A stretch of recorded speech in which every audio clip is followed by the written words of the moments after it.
Good morning students. आज हम 8th की साइंस की वर्कशीट करेंगे, वर्कशीट नंबर 15। डेट है आज 20 नवंबर।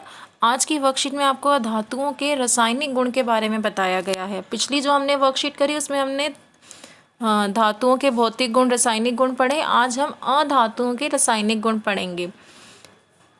ऑक्सीजन से अभिक्रिया। अधातु ऑक्सीजन से अभिक्रिया कर अधातु ऑक्साइड बनाती हैं। देखिए, ऑक्सीजन जब अधातु से अभिक्रिया करती है तो क्या बनता है? अधातु ऑक्साइड। ठीक है, अधातु प्लस ऑक्सीजन क्या बन रहा है? अधातु ऑक्साइड। सल्फर क्या है? अधातु है। इसको जलाने पर जब ऑक्सीजन से अभिक्रिया ये करती है तो क्या बनाती है? Sulphur dioxide gas, SO2, sulphur dioxide. जब सल्फर डाइऑक्साइड को जल में विलय कराया जाता है, जल में घोला जाता है, तो क्या बनता है? सल्फ्यूरस अम्ल बनता है। ठीक है, ये सल्फर डाइऑक्साइड गैस जब जल में विलय कराया जाता है, कौन सा अम्ल बना? H2SO3, सल्फ्यूरस अम्ल। ऐसे ही कार्बन भी क्या है? अधातु है ये भी। जब कार्बन ऑक्सीजन से अभिक्रिया करेगी तो कार्बन डाइऑक्साइड गैस बनेगी, और ये कार्बन डाइऑक्साइड जब जल में विलय कराया जाती है तो कार्बोनिक अम्ल बनता है H2CO3। ठीक है, अधातु ऑक्साइड की जो प्रकृति है वो हम एक क्रियाकलाप के द्वारा जानेंगे कि अधातु के जो ऑक्साइड होते हैं वो अम्लीय हैं या क्षारीय। कार्बन हमने लिया, कार्बन अधातु है। लाल और नीला लिटमस सूचक पत्र ले लिया हमने, जो लिटमस पेपर होते हैं, लाल और नीला ले लिया हमने। कांच का जार ले लिया। अब एक छोटे कोयले के टुकड़े को, जो कोयला क्या है? कार्बन है ना, इसके टुकड़े को जलाया हमने और उसके ऊपर कांच का जार रख दिया उल्टा करके। ठीक है, क्योंकि जो कोयले से गैस निकल रही थी वो उल्टे जार में हमने इकट्ठी कर ली, तो निकलने वाली गैस को हमने इकट्ठा किया, और फिर उस जार में जब हमने गैस इकट्ठी कर ली थोड़ा पानी डाला। ठीक है, वो गैस हमें क्या मिली? कार्बन को जब हमने जलाया, ऑक्सीजन की उपस्थिति में जला, तो क्या बना? Carbon dioxide. ऑक्सीजन से अभिक्रिया हुई ना जलने पर, कार्बन डाइऑक्साइड बना। उल्टा जार करके हमने उसे इकट्ठा कर लिया कार्बन डाइऑक्साइड को। अब उस जिसमें जार में हमने कार्बन डाइऑक्साइड इकट्ठी करी, थोड़ा पानी डालकर उसको पानी में, जो गैस थी कार्बन डाइऑक्साइड, इसको पानी में, ये देखो कार्बन डाइऑक्साइड गैस में प्लस जल लिखा है ना, पानी डाल करके घोलने का प्रयास किया।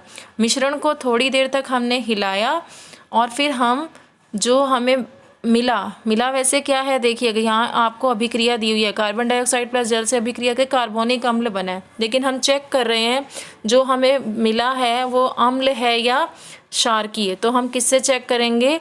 लिटमस पेपर से। यह पानी और गैस का मिश्रण हमने देखा नीला लिटमस पेपर डाल के, तो वो लाल हो गया। अगर नीला लिटमस पेपर लाल हो जाए तो दिया हुआ पदार्थ क्या होता है? अम्लीय होता है। ठीक है, लेकिन अगर इसका उल्टा हो जाए, लाल लिटमस पेपर नीला हो जाए, तो वो क्षारकीय प्रकृति का है। और यहाँ नीला लिटमस पेपर लाल हुआ है, तो धातु ऑक्साइड की प्रकृति क्या हुई?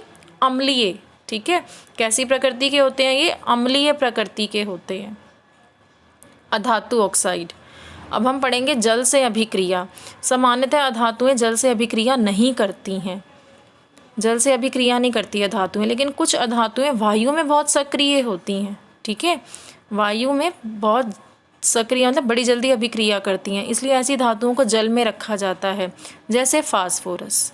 ये क्वेश्चन पूछ लिया जाता है बड़ी बार। फास्फोरस एक बहुत सक्रिय अधातु है ये भी, और वायु में खुला रखने पर आग पकड़ लेता है फास्फोरस, इसलिए फास्फोरस को हम जल में रखते हैं। ठीक है, जल में रख के हम क्या रोक पा रहे हैं? फास्फोरस का जो वायुमंडल में ऑक्सीजन है, ऑक्सीजन दहन के लिए आवश्यक होती है ना, तो ऑक्सीजन जलने के लिए आवश्यक होती है, ताकि फास्फोरस का जो कॉन्टैक्ट है, जो वायुमंडल में ऑक्सीजन है, उस कॉन्टैक्ट को हम तोड़ दें। फास्फोरस से वायुमंडलीय ऑक्सीजन का संपर्क ही ना हो, इसलिए हम फास्फोरस को जल में रखते हैं।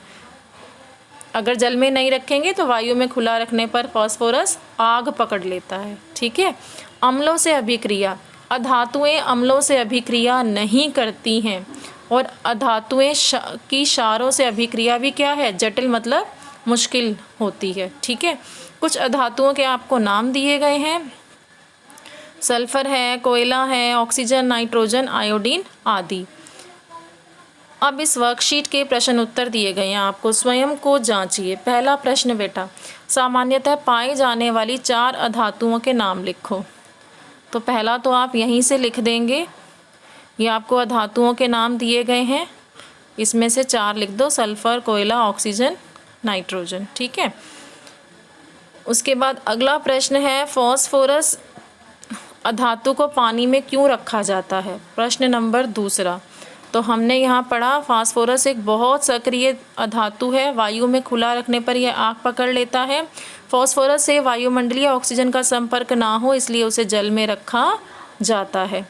ये आप दूसरे का आंसर लिखेंगे। प्रश्न नंबर तीसरा, अधातु ऑक्साइड की प्रकृति कैसी होती है? तो यहाँ हमने पढ़ा अधातु ऑक्साइड की प्रकृति अम्लीय होती है। ये आंसर आप लिखेंगे तीसरे का। ठीक है। प्रश्न नंबर चौथा, निम्न कथनों में सही या गलत लिखिए। अधातु अम्लों से तीव्र गति से अभिक्रिया करते हैं। आपसे पूछा जा रहा है कि क्या अधातुएं अम्लों से तीव्र मतलब बड़ी तेजी से स्पीड से अभिक्रिया करते हैं? तो यहाँ देखिए क्या लिखा था, अधातुएं जो हैं वो अम्लों से अभिक्रिया नहीं करती हैं। तो इसको आप लिखेंगे गलत दिया है ये आपको। ठीक है। अधातुएं अम्लों से तीव्र गति से अभिक्रिया करती हैं, ये गलत है। अगला दिया है अधातुओं की क्षारों से अभिक्रिया जटिल होती है। तो हमें यही दिया हुआ था, अधातु की क्षारों से अभिक्रिया जटिल होती है। तो आप जो दूसरे का लिखेंगे वो लिखेंगे सही दिया हुआ है ये आपको। ठीक है। दूसरे वाला सही दिया है। अब आप इस वर्कशीट के क्वेश्चन आंसर कर लीजिए। अगर आपको मेरे वीडियोज़ अच्छे लगते हों तो प्लीज़ मेरे चैनल को लाइक और सब्सक्राइब करें।